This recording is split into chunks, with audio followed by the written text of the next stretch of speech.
आजकल social media, राजनीति और समाज से जुड़ी चर्चाओं में दो शब्द बार बार सुनाई देते हैं, इंडिविजुअलिज्म और कलेक्टिविज्म।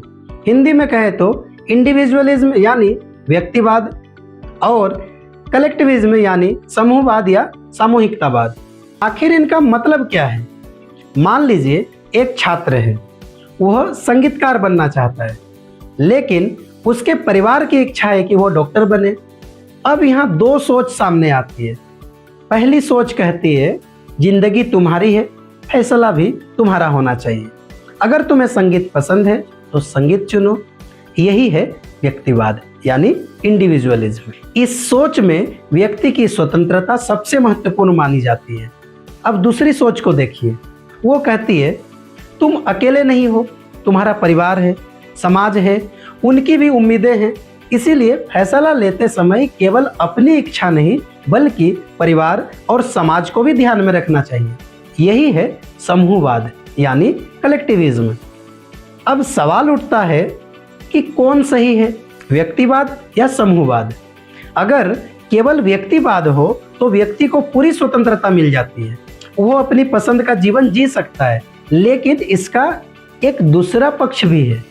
कई पश्चिमी देशों में आज अकेलेपन, अवसाद और सामाजिक दूरी की समस्या बढ़ रही है, क्योंकि जब मैं बहुत बड़ा हो जाता है तो हम छोटा होने लगता है। दूसरी तरफ अगर केवल समूहवाद हो तो परिवार और समाज मजबूत बने रहते हैं, लेकिन कई बार व्यक्ति की अपनी पहचान दब जाती है। उसे वही करना पड़ता है जो समाज उससे करवाना चाहता है।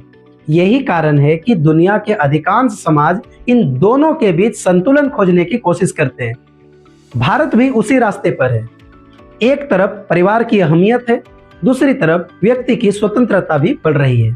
इसीलिए शायद असली सवाल यह नहीं है कि इंडिविजुअलिज्म सही है या कलेक्टिविज्म, बल्कि सवाल यह है कि कब अपनी बात पर खड़ा होना चाहिए और कब दूसरे की बात सुननी चाहिए।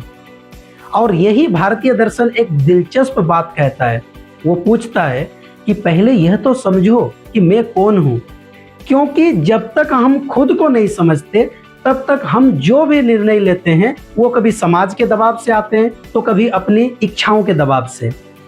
इसलिए व्यक्तिवाद और समूहवाद की बहस केवल विचारधाराओं की बहस नहीं है, यह हर इंसान की रोजमर्रा की जिंदगी का सवाल है। क्योंकि हम सभी कभी न कभी इस स्थिति में आते हैं जहां एक तरफ हमारी इच्छा होती है और दूसरी तरफ परिवार या समाज की अपेक्षाएं। इसलिए व्यक्तिवाद और समूहवाद की बहस केवल विचारधाराओं की बहस नहीं है, यह हर इंसान की रोजमर्रा की जिंदगी का सवाल है। क्योंकि हम कभी न कभी इस स्थिति में आते हैं जहां एक तरफ हमारी इच्छा होती है और दूसरी तरफ परिवार या समाज की अपेक्षाएं।